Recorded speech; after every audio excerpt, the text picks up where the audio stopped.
नमस्कार दोस्तों, आशा करता हूँ कि इस महामारी के दौर में आप सभी परिवार सहित सकुशल होंगे। देखिए, पढ़ने से पहले आपको कुछ बता दूं कि ये जो समय है हमारा, जो पूरा विश्व एक महामारी के दौर से गुजर रहा है, इस महामारी के समय में हमारे सभी शिक्षण संस्थान सारे बंद हैं और हम सभी घर पर हैं। घर पर होने का मतलब ये नहीं कि शिक्षण संस्थान बंद हो गए तो भाई आप अपनी पढ़ाई करना छोड़ दें, नहीं। हमने कहते सुना है सभी को कि कोचिंग संस्थान, जितने भी शिक्षण संस्थान हैं, वो एक आपको रास्ता बताते हैं।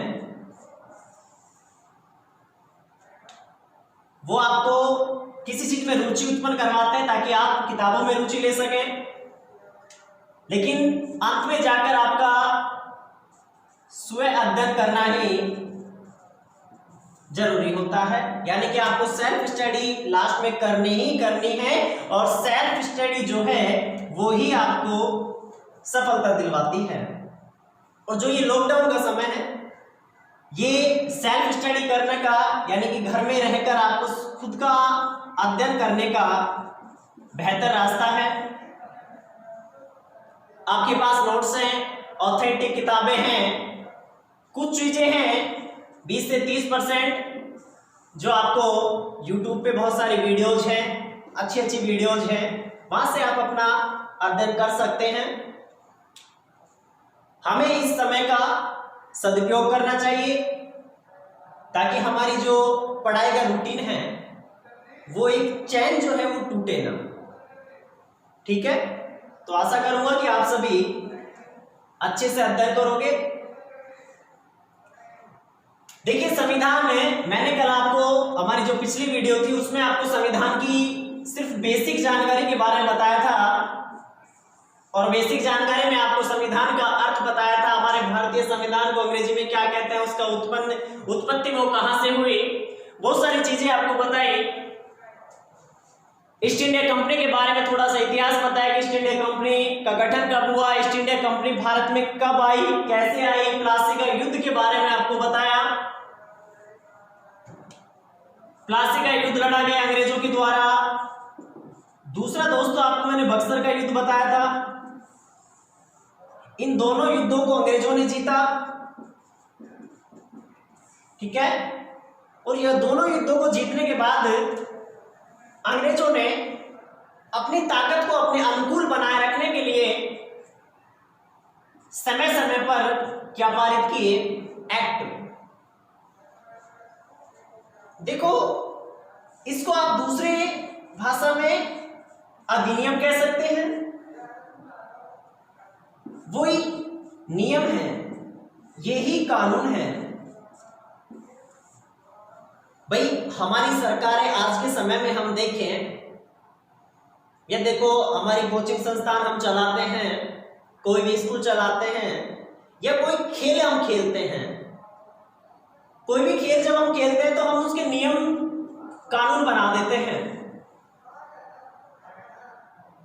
कि भाई अगर आपने नियम तोड़ा तो आपको जुर्माना लग सकता है। यानी कि क्यों बनाते हैं वो नियम कानून, कि हमारा जो खेल है वो हमारे अनुरूप चलता रहे।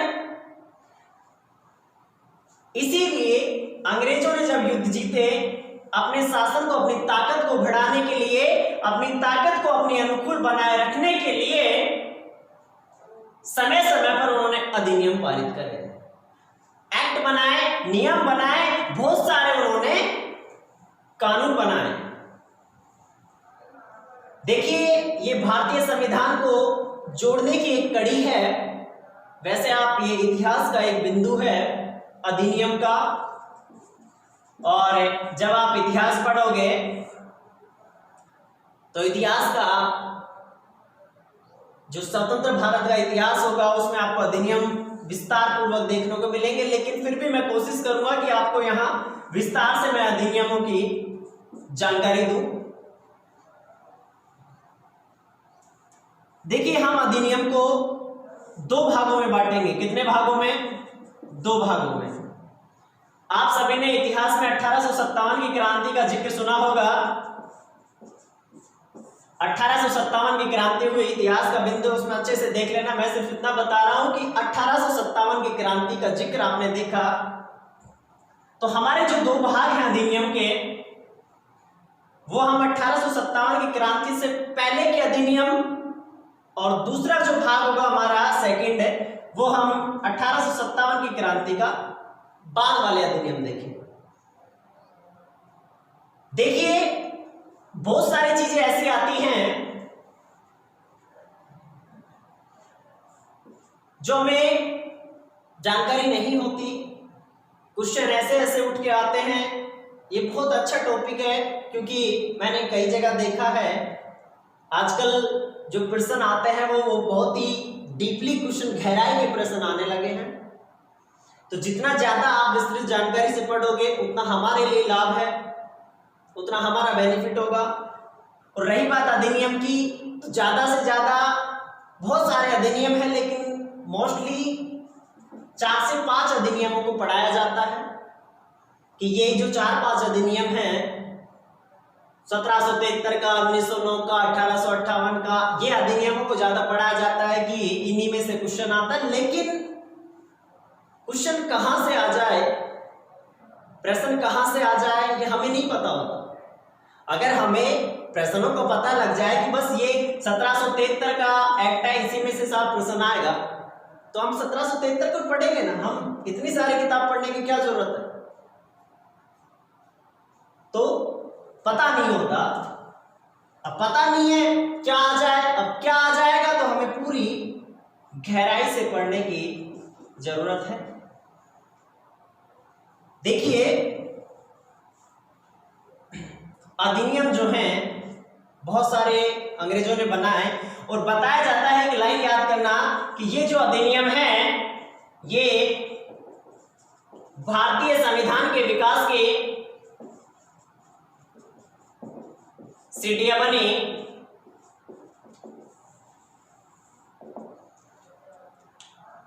कि जितने भी अधिनियम आपके बनाए गए, जितने भी एक्ट पारित हुए, वो सारे एक्ट भारतीय संविधान के विकास की सीढ़ियां बने।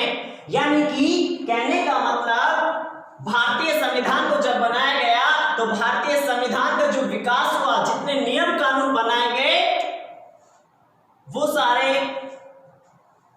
75% हिस्सा कानूनों का अधिनियमों से लिया गया था। इन्होंने बहुत बड़ी सहायता करी थी भारतीय संविधान का विकास करने में। इसलिए एक लाइन आती है कि भारतीय संविधान के विकास की सीढ़ियां अधिनियम बने। ठीक है, भारतीय संविधान के विकास की सीढ़ियां बनने का काम किसने किया? अधिनियमों ने। अब देखो, मैं आपको बता देता हूं, हमारे एक्ट बहुत अच्छा टॉपिक है, अच्छे से पढ़ना, समझना, बहुत अच्छा समझ में भी आएगा। देखिए, अभी बताया कि 1857 की क्रांति, जो कि आप इतिहास में पढ़ सकते हैं, 1857 की क्रांति हम इसको दो भागों में बांटते हैं।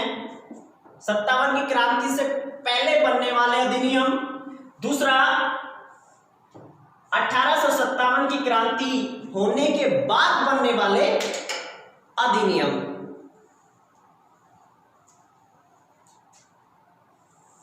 बहुत सारे अधिनियम बने। सन 1600 ईस्वी में एक चार्टर अधिनियम पारित हुआ। उस अधिनियम के तहत महारानी एलिजाबेथ के द्वारा ईस्ट इंडिया कंपनी को 15 वर्षों का एक व्यापार करने का लाइसेंस व्यापारियों को दिया गया था। प्रतियोगी परीक्षाओं की दृष्टि से एक सबसे पहला जो महत्वपूर्ण अधिनियम जो पढ़ने को मिलेगा वो आता है 1773 का 1773 का रेगुलेटिंग एक्ट, ठीक है। सबसे पहला अधिनियम हम पढ़ेंगे 1773 ईस्वी का रेगुलेटिंग एक्ट। कौन सा? 1773 ईस्वी 1773 का रेगुलेटिंग एक्ट। दूसरा, एक बार हम सारे अधिनियम को देख लेते हैं कौन कौन से हैं, उसके बाद इनकी एक एक करके सबकी विस्तार से जानकारी लेंगे। दूसरा आता है 73 के बाद में सन 1781 ईस्वी का एक्ट ऑफ सेटलमेंट, जिसे संशोधनात्मक अधिनियम भी कहा जाता है। कौन सा? संशोधनात्मक, यानी नाम से यहां पता लग जाता है कि संशोधनात्मक, संशोधन करने वाला अधिनियम। कौन सा? 1781 ईस्वी का एक्ट ऑफ सेटलमेंट, ठीक है। तीसरा 1784 का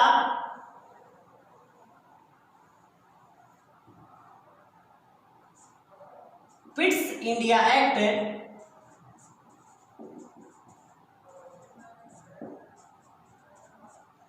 ठीक है। 1784 का पहला हुआ, 1773 का रेगुलेटिंग एक्ट।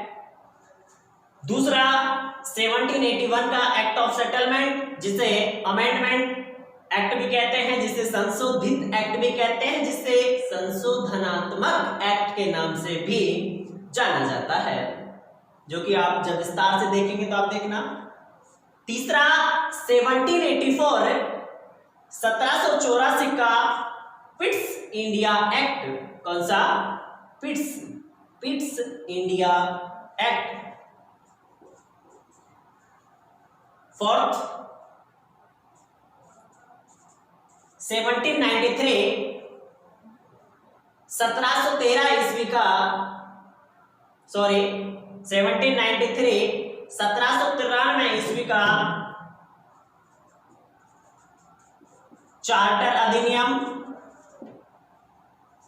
पांचवा 1813 ईस्वी का चार्टर अधिनियम। नेक्स्ट 1833 ईस्वी का चार्टर अधिनियम। और सातवां है 1853 ईस्वी का चार्टर अधिनियम। देखो बच्चों, ये 7 अधिनियम हैं जो 1857 की क्रांति से पहले बनाए गए थे। किसके द्वारा? ईस्ट इंडिया कंपनी के ऊपर जो अंग्रेज अधिकारी थे उनके द्वारा, कि अंग्रेज अधिकारियों ने यह सुनिश्चित किया कि हमारी ईस्ट इंडिया कंपनी जो है उसके व्यापार को, हमारे शासन को और ज्यादा भारत में मजबूत बनाने के लिए हमें समय समय पर बहुत सारे यानी कानून बनाने होंगे। अपने शासन को ढांचा, अपना शासन मजबूत बनाने के लिए कई सारे बने। पहला 1773 ईस्वी का रेगुलेटिंग एक्ट। दूसरा 1781 का एक्ट ऑफ सेटलमेंट। तीसरा 1784 का पिट्स इंडिया एक्ट। चौथा 1793 का चार्टर अधिनियम। उसके अलावा 1813 का 1813 का चार्टर अधिनियम। छठा 1813 ईस्वी का चार्टर अधिनियम। सातवां 1853 ईस्वी का चार्टर अधिनियम। ये जो सारे अधिनियम हैं ये कब के हैं बच्चों? 1857 की क्रांति से पहले के। यानी 53 के बाद में 1857 की क्रांति हो गई थी। उससे पहले के अधिनियम आपने ये देखी, ये आपने पार्ट फर्स्ट आपने बना लिया। इसके बाद हमारे देश में 1857 की क्रांति हुई, उसकी आप जानकारी इतिहास में देखिएगा। अब हम 1857 की क्रांति समाप्त होने के बाद अंग्रेज अधिकारियों ने फिर से अपने शासन को मजबूत बनाने के लिए समय समय पर बहुत सारे और कानून पारित किए। तो 57 की क्रांति के बाद जो सबसे महत्वपूर्ण, सबसे अधिनियम का, सबसे भारत के शासन को अच्छा बनाने वाला अधिनियम, act for the better government of India के नाम से जिसे जाना जाता है, कौन सा होगा? 1858 ईस्वी का भारत शासन अधिनियम। बहुत इंपॉर्टेंट है, वेरी इंपॉर्टेंट। इस एक्ट को act for the better government of India के नाम से भी जाना गया है। भारत के शासन को अच्छा बनाने वाला अधिनियम जाना जाता है। 1857 के बाद जो दूसरा अधिनियम पारित हुआ वो कौन सा हुआ? 1861 ईस्वी का भारत परिषद अधिनियम। कौन सा? भारत परिषद अधिनियम। ठीक है।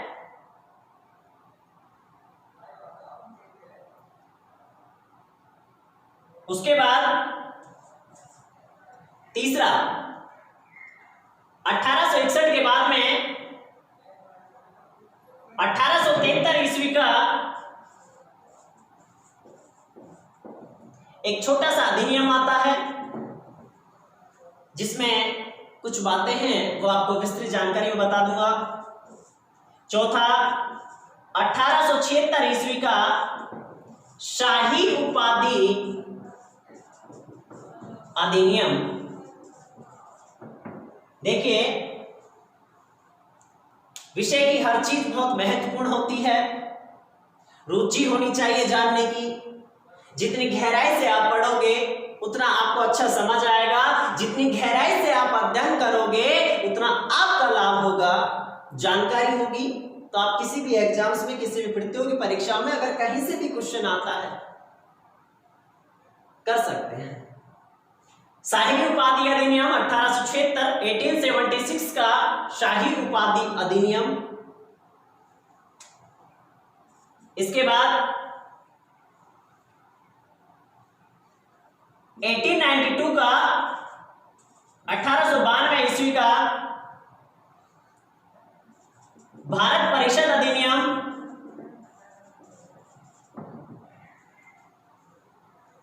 इसके बाद 1909 ईस्वी का भारत शासन अधिनियम। लेकिन ध्यान रखना 1909 ईस्वी का जो भारत शासन अधिनियम है बच्चों, इसे मार्ले मिंटो सुधार अधिनियम भी क्या कहते हैं? 1909 ईस्वी का मार्ले मिंटो सुधार अधिनियम भी इसको कहा जाता है। अब क्यों कहा जाता है वो आपको जब हम इस पे अलग से विस्तार से पढ़ेंगे तो आपको मैं बता दूंगा। इसके बाद 1919 ईस्वी का भारत शासन अधिनियम, जिसे मॉन्टेग्यू चैम्सफोर्ड सुधार अधिनियम के नाम से जाना जाता है। क्यों जाना जाता है वो हम विस्तार से देखते हैं। 8वां 1935 ईस्वी का भारत शासन अधिनियम। बताया जाता है कि 1935 का जो भारतीय शासन अधिनियम है इसका बहुत ज्यादा हिस्सा इस अधिनियम का 1935 ईस्वी के भारत शासन अधिनियम का 75% हिस्सा भारतीय संविधान में यों की त्यों ले लिया गया। इसलिए 1935 ईस्वी का अधिनियम बहुत ज्यादा महत्वपूर्ण है। लास्ट आता है हमारा 1947 ईस्वी का भारत स्वतंत्रता अधिनियम। कौन सा? 1947 ईस्वी का भारतीय स्वतंत्रता अधिनियम। देखिए ये आपके सारे अधिनियम हैं जो आपकी ऑथेंटिक किताबें आपको पढ़ने को देती हैं, वो ये सारे अधिनियम आपको देखने को मिलेंगे। 1857 सबसे पहले फिर से रिपीट कर रहा हूं कि अधिनियम हमारे भारतीय संविधान के विकास की सीढ़ियों का काम इन्होंने किया। 1857 की क्रांति याद करने का तरीका, 1857 की क्रांति, यहां से आप इसके दो डिवाइडेशन कर सकते हैं इनके। पहला डिवाइडेशन जब आप करोगे तो सबसे पहला जो आपका अधिनियम आता है वो आता है 1773 1773 ईस्वी का रेगुलेटिंग एक्ट। कौन सा? 1773 ईस्वी का रेगुलेटिंग एक्ट। दूसरा 1781 1781 ईस्वी का एक्ट ऑफ सेटलमेंट, जिसे अमेंडिंग एक्ट के नाम से भी जाना जाता है। तीसरा 1784 पिट्स इंडिया एक्ट। कौन सा? 1784 पिट्स इंडिया एक्ट, ठीक है। चौथा 1793 का चार्टर अधिनियम 1793। नेक्स्ट 1813 का चार्टर अधिनियम। छठा 1833 ईस्वी का चार्टर अधिनियम, ठीक है। उसके बाद लास्ट आता है 1853 ईस्वी का चार्टर अधिनियम, ठीक है। ये हमारे पार्ट फर्स्ट में है। पार्ट फर्स्ट कौन सा? 1857 की क्रांति जो हुई उससे पहले के अधिनियम, ठीक है बच्चों, ये सारे। इसके बाद ये हमारा दूसरा आता है कि दूसरा पार्ट यानी 1857 की क्रांति हुई, वो इतिहास में आप देखना उसके। तो इसके बाद इसका दूसरा पार्ट हम देख सकते हैं जिसमें जो पहला जो अधिनियम बना 1857 के बाद में वो कौन सा आता है? 1858। Very important this act. 1858 के भारतीय शासन अधिनियम को बहुत भारत के लिए अच्छा शासन करने वाला अधिनियम भी बताया जाता है। Act for the better government of India के नाम से भी 1858 के शासन अधिनियम को जाना जाता है। पहला अधिनियम बना 1857 की क्रांति होने के बाद। दूसरा 1861 ईस्वी का भारतीय परिषद अधिनियम, यह 1858 की ईस्वी के बाद में बनता है। 1861 का भारतीय परिषद अधिनियम, ठीक है। तीसरा 1873 ईस्वी का अधिनियम, जो कि छोटा सा है लेकिन फिर भी मैं आपको इसका बता दूंगा इसमें क्या था, ज्यादा कुछ है नहीं। चौथा 1876 ईस्वी 1876, जिसमें शाही उपाधि अधिनियम, नाम से ही पता चलता है कि शाही उपाधि किसे बड़े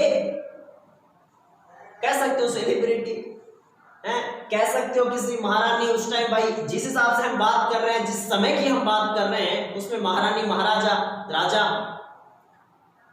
उसको उपाधि दी गई, ठीक है। तो उसी का नाम डाल दिया कि भाई कौन से सन में दी गई, किस अधिनियम के तहत दी गई। तो वही है कि 1876 की ईस्वी में शाही उपाधि अधिनियम बनाया गया।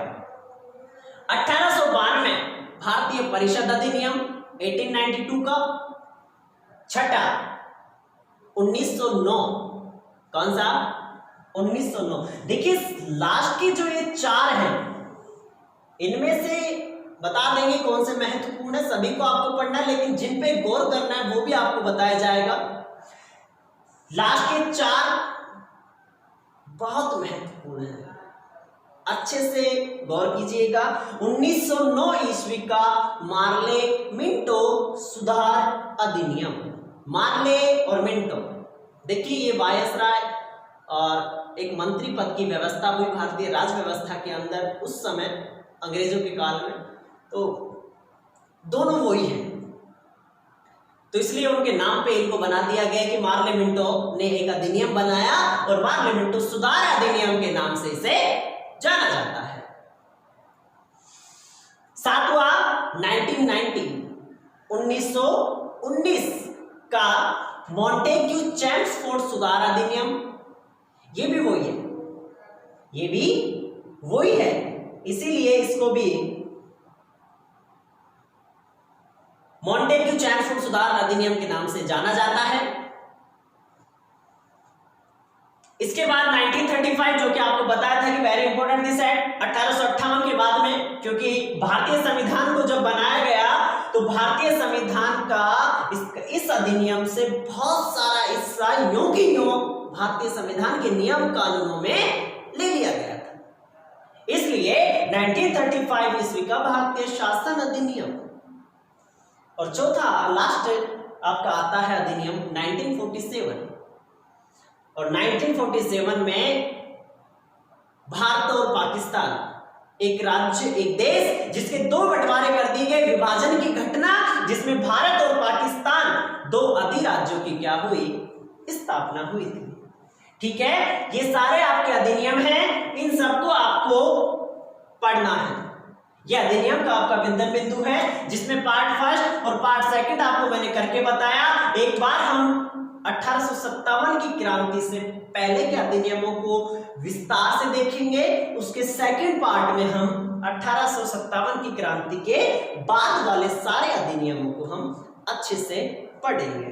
ठीक है, सबसे पहले जो अधिनियम हम पढ़ेंगे वो 1773 का रेगुलेटिंग एक्ट है।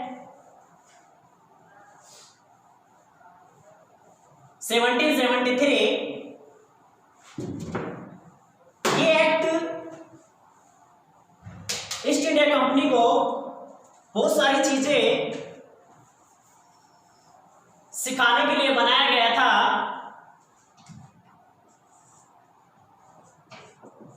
कौन सा? 1773 का रेगुलेटिंग एक्ट। ठीक है, देखिए इस अधिनियम की बहुत सारी विशेषताएं हैं। हर अधिनियम की बहुत सारी विशेषताएं आपको देखने को मिलेंगी और उनमें से हर विशेषता को आपको अच्छे से पढ़नी है, तो ही आपका यहां पढ़ने का मतलब निकलेगा। बहुत सारी वीडियोज आपको देखने को मिलेंगी, लेकिन अगर आपको अच्छे से पढ़ना है, हम ये नहीं कहते कि भाई हमारा ही भाई ये जो मैं पढ़ा रहा हूं ये सही पढ़ा रहा हूं या बहुत ज्यादा गहराई पढ़ा रहा हूं। कोई अपने आप में परिपूर्ण नहीं होता, लेकिन जितना आता है, जैसा आता है वैसा मैं आपको अपना अच्छे से अच्छा बेहतर करने की कोशिश कर रहा हूं। आपका सपोर्ट चाहिए, साथ चाहिए, अच्छे से पढ़िएगा, आपको लाभ मिलेगा। देखिए हम आज शुरू करते हैं 1773 ईस्वी का रेगुलेटिंग एक्ट। इसकी बहुत सारी विशेषताएं मैं आपको बताऊंगा, उनमें से अगर आपने 3 से 4 भी याद कर ली तो आपका ये पढ़ना सार्थक है। पढ़ना सार्थक होगा आपका अगर आपने 3 से 4 भी याद कर ली तो याद कीजिएगा। देखिए हम कह सकते हैं कि 1773 ईस्वी का जो रेगुलेटिंग एक्ट है ये भारतीय संविधान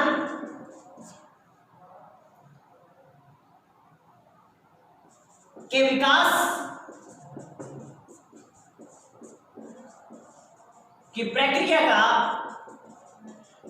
पहला चरण है। कौन सा चरण? क्योंकि एक्ट जितने भी अधिनियम है, ये जो एक्ट है, ये भारतीय संविधान के विकास के क्या बने थे? सिद्धियां। क्या बने? सिद्धियां बने। ठीक है, भारतीय संविधान के विकास की सिद्धियां बने। और सबसे पहला जो अधिनियम बना, कौन सा बना? 1773 का रेगुलेटिंग एक्ट। इसीलिए पहली जो सिद्धि वाला काम किया, सिद्धि बाई जड़ते हैं तो मंजिल पहुंचते हैं, और पहली सिद्धि का जो काम किया वो किस अधिनियम ने किया था? 1773 ईस्वी, 1773 ईस्वी के रेगुलेटिंग एक्ट ने किया था। इसीलिए इस अधिनियम को भारतीय संविधान के विकास की प्रक्रिया का पहला चरण भी माना जाता है। ठीक है, भारतीय संविधान के विकास की प्रक्रिया का पहला चरण 1773 ईस्वी का एक्ट। प्रश्न किसी भी तरीके से आता है कि क्वेश्चन आया कि भारतीय निम्नलिखित में से भारतीय संविधान के विकास की प्रक्रिया का पहला चरण निम्नलिखित में से किस अधिनियम को जाना गया? ऑप्शन आया 1773, ऑप्शन आया 1935, ऑप्शन आया 1919, 1858 या नंदी अबो, इनमें से कोई नहीं। अगर आपको याद है कि भारतीय संविधान के विकास की सिद्धियां बने अधिनियम, और उनमें से पहला जो अधिनियम है वो ही क्या होगा? पहला चरण होगा। इसलिए आंसर होगा आपका 1773 ईस्वी का रेगुलेटिंग एक्ट। देखिए, इस संविधान की, इस अधिनियमों में बहुत सारी इसकी विशेषताएं देखने को मिलती हैं। पहली विशेषता कि 1773 ईस्वी के रेगुलेटिंग एक्ट के द्वारा हमारे देश में पहली बार कलकत्ता उच्चतम न्यायालय की क्या हुई? स्थापना हुई। क्या हुई? स्थापना हुई। कलकत्ता उच्चतम न्यायालय की स्थापना किस अधिनियम के द्वारा? 1773। इसी में सेकंड देखिए, एक लाइन से बहुत सारे क्वेश्चन हमारे संविधान में देखने को आपको मिलते हैं, और मैं बताता हूं आपको कि एक लाइन आपने लिखी, कलकत्ता उच्चतम न्यायालय की स्थापना किस अधिनियम की विशेषता? 1773, 1773 के रेगुलेटिंग एक्ट। अब देखिए दूसरा कि कलकत्ता उच्चतम न्यायालय की स्थापना कब हुई? कब हुई? 1774 ईस्वी, 1774। दो क्वेश्चन बने। क्वेश्चन आ सकता है कि कलकत्ता उच्चतम न्यायालय की स्थापना किस अधिनियम के माध्यम से की गई? तो आता है बच्चों 1773। सेकंड क्वेश्चन कि 1773 ईस्वी के रेगुलेटिंग एक्ट के माध्यम से कलकत्ता उच्चतम न्यायालय की स्थापना किस वर्ष की गई थी? तो कब की गई बच्चों? 1774 ईस्वी में। इसकी और विशेषता देखो कि जब इस अधिनियम को के तहत इस उच्च न्यायालय की स्थापना हुई, उच्चतम न्यायालय की, तो इसमें एक मुख्य न्यायाधीश, कितने? एक मुख्य न्यायाधीश और 3 अन्य न्यायाधीश का गठन किया गया।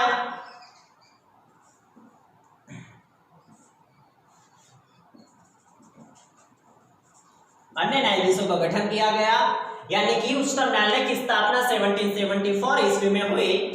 किस अधिनियम के माध्यम से? 1773 के माध्यम से। और जब यह अधिनियम के तहत जब इस उच्चतम न्यायालय का गठन हुआ तो इसमें एक मुख्य न्यायाधीश का गठन किया गया और 3 अन्य न्यायाधीशों का भी इसमें गठन किया गया, यानी एक कमेटी बनाई गई। टोटल कितने? 4। अगर आप और भी गहराई में इसमें जाना चाहते हैं कि भाई हमें और भी गहराई में इसमें जाना है। तो देखिए ये जो मुख्य न्यायाधीश था इसका नाम था कि किसे, भाई कलकत्ता उच्चतम न्यायालय का स्थापना 1774 में हुई, तो जो मुख्य न्यायाधीश बनाया गया एक, उसका नाम क्या था? देखिए सर इलीजाह इम्पे। कौन सा? सर इलीजाह इम्पे, एकमात्र मुख्य न्यायाधीश। भाई उच्चतम न्यायालय में एक ही मुख्य न्यायाधीश होता है, तो एक मुख्य न्यायाधीश जो बनाया गया 1774 में कलकत्ता उच्चतम न्यायालय का, उसका नाम आता है सर इलीजाह इम्पे। ठीक है, कौन सा? Sir Elijah Impey. तीन अन्य न्यायाधीश, अब आप कहोगे भाई हमें तीन अन्य न्यायाधीशों के भी नाम चाहिए कि कौन कौन से अन्य जो न्यायाधीश थे उनका नाम क्या था? तो देखिए तीन अन्य न्यायाधीश थे। पहला हाइड। कौन सा? पहला था हाइड, सर हाइड। दूसरा लिमेस्टर और तीसरा चैम्बर्स। देखिए तीन अन्य न्यायाधीश, हाइड पहला, दूसरा लिमेस्टर, तीसरा चैम्बर्स, ये तीन अन्य न्यायाधीशों का एक कमेटी बनाई गई। आपको नाम याद करना है, ठीक है, कि कलकत्ता उच्चतम न्यायालय के बहुत सारे क्वेश्चन अभी आपके बन गए कि 1773 रेगुलेटिंग एक्ट के तहत किस निम्नलिखित में से किस उच्चतम न्यायालय का गठन हुआ? आंसर आता है कलकत्ता उच्चतम न्यायालय। सेकंड क्वेश्चन आता है, सेकंड क्वेश्चन आया कि कलकत्ता जो उच्चतम न्यायालय बना उसका गठन किस अधिनियम के माध्यम से किया गया? आंसर आता है 1773 का रेगुलेटिंग एक्ट। अगला क्वेश्चन था, तीसरा क्वेश्चन कि 1773 रेगुलेटिंग एक्ट के माध्यम से कलकत्ता उच्चतम न्यायालय का गठन किस वर्ष किया गया था? अभी आपको बताया, आंसर आया 1774। और भी ज्यादा गहराई में जाते हो तो बहुत से क्वेश्चन बने कि कलकत्ता उच्चतम न्यायालय का जो गठन किया गया उसमें गठन के समय कितने न्यायाधीशों की नियुक्ति की गई? तो आपको कहना है एक मुख्य न्यायाधीश और तीन अन्य न्यायाधीश। आपको नाम बताया मैंने कि एक जो मुख्य न्यायाधीश था उसका नाम था सर इलीजाह इम्पे। क्या था? Sir Elijah Impey. तीन जो थे उनका नाम भी आपको बताया, पहला हाइड, दूसरा लिमेस्टर, तीसरा चैम्बर्स। ये तीन थे, इनकी नियुक्ति की गई। ठीक है, ये तो हुई आपके 1773 की पहली विशेषता। इसके अलावा बहुत सारी विशेषताएं हैं जिनमें दूसरी विशेषता आती है कि 1773 के रेगुलेटिंग एक्ट के माध्यम से कंपनी में संसदीय नियंत्रण स्थापित किया गया।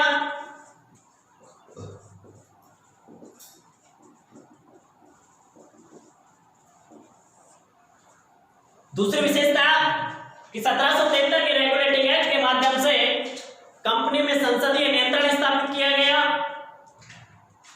भाई अंग्रेज अधिकारी थे, ईस्ट इंडिया कंपनी का शासन मजबूत करना है, तो हमारी जो एक कंपनी थी, अंग्रेज अधिकारियों की जो कंपनी थी ईस्ट इंडिया, इस कंपनी में संसदीय नियंत्रण को लागू किया गया था।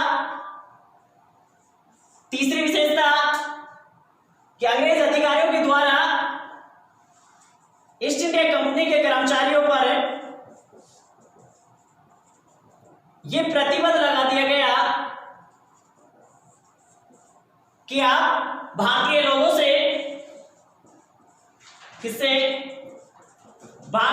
से किसी भी प्रकार के उपहार किसी भी प्रकार के रिश्वत ग्रहण नहीं कर सकते। ठीक है। पहली विशेषता कलकत्ता उच्चतम न्यायालय का गठन किया गया। दूसरी विशेषता कि कंपनी में संसदीय नियंत्रण को स्थापित किया गया। तीसरी विशेषता ईस्ट इंडिया कंपनी के कर्मचारियों पर यह प्रतिबंध लगा दिया गया कि आप भारतीय लोगों से किसी भी प्रकार के उपहार और रिश्वत ग्रहण नहीं कर सकते। यह आपकी तीन विशेषताएं। चौथी विशेषता जो कि वेरी इंपॉर्टेंट है कि इस अधिनियम के माध्यम से जो बंगाल का गवर्नर था उस गवर्नर को अब बंगाल का गवर्नर जनरल कहा जाने लगा। ठीक है। यानी कि जब प्लासी का युद्ध हुआ 1757 में तो उस समय रॉबर्ट क्लाइव को पहली बार बंगाल का गवर्नर बनाया गया था। तब से ये सिर्फ नाम था बंगाल का गवर्नर, लेकिन 1773 ईस्वी के रेगुलेटिंग एक्ट के माध्यम से इसमें एक और शब्द जोड़ दिया गया कि बंगाल के गवर्नर को अब बंगाल का गवर्नर जनरल कहा जाएगा। और यहां देखिए प्रथम जो व्यक्ति बंगाल का गवर्नर बना वो था रॉबर्ट क्लाइव। और जब इस बंगाल के गवर्नर को जनरल बना दिया गया कि बंगाल का गवर्नर जनरल कहा जाएगा, तो इसके तहत जो पहला व्यक्ति बंगाल का गवर्नर जनरल बना वो था वारेन हेस्टिंग्स। कौन था? Warren Hastings. दो क्वेश्चन यहां आए कि बंगाल के गवर्नर, बंगाल का प्रथम गवर्नर रॉबर्ट क्लाइव, बंगाल के गवर्नर को बंगाल का गवर्नर जनरल कब से कहा जाने लगा? किस अधिनियम में कहा गया? 1773 ईस्वी के रेगुलेटिंग एक्ट में कहा गया। और चौथा क्वेश्चन कि बंगाल के गवर्नर जनरल, गवर्नर को जब गवर्नर जनरल कहा गया तो बंगाल के गवर्नर जनरल, पहला जो गवर्नर जनरल बना वो कौन बना? Warren Hastings. एक और महत्वपूर्ण बात कि 1773 ईस्वी का जो रेगुलेटिंग एक्ट बनता है ये किसकी रिपोर्ट पर बना? यानी कि कोई हर एक अधिनियम जो भी बनता है वो किसी न किसी की रिपोर्ट पर पारित हुआ था। तो पहला जो हमारा भारतीय संविधान के विकास की स्थिति का जो पहला चरण 1773 का है वो किसकी रिपोर्ट पर पारित किया गया? तो देखिए ब्रिटिश प्रधानमंत्री थे जब ये अधिनियम बना तो उस समय ब्रिटिश प्रधानमंत्री लॉर्ड नॉर्थ, कौन सा? Lord north. उस समय के समकालीन विश्व में 1773 के समय में ब्रिटिश प्रधानमंत्री लॉर्ड नॉर्थ थे। तो इन्हीं की रिपोर्ट के आधार पर अंग्रेज अधिकारियों ने कंपनी के लिए 1773 का प्रथम चरण रेगुलेटिंग एक्ट के माध्यम से पारित किया था। यह हमारा अधिनियम में पहला अधिनियम पूरा हुआ। अगली कक्षाओं में हम आगे के अधिनियमों के विस्तार से जानकारी करेंगे।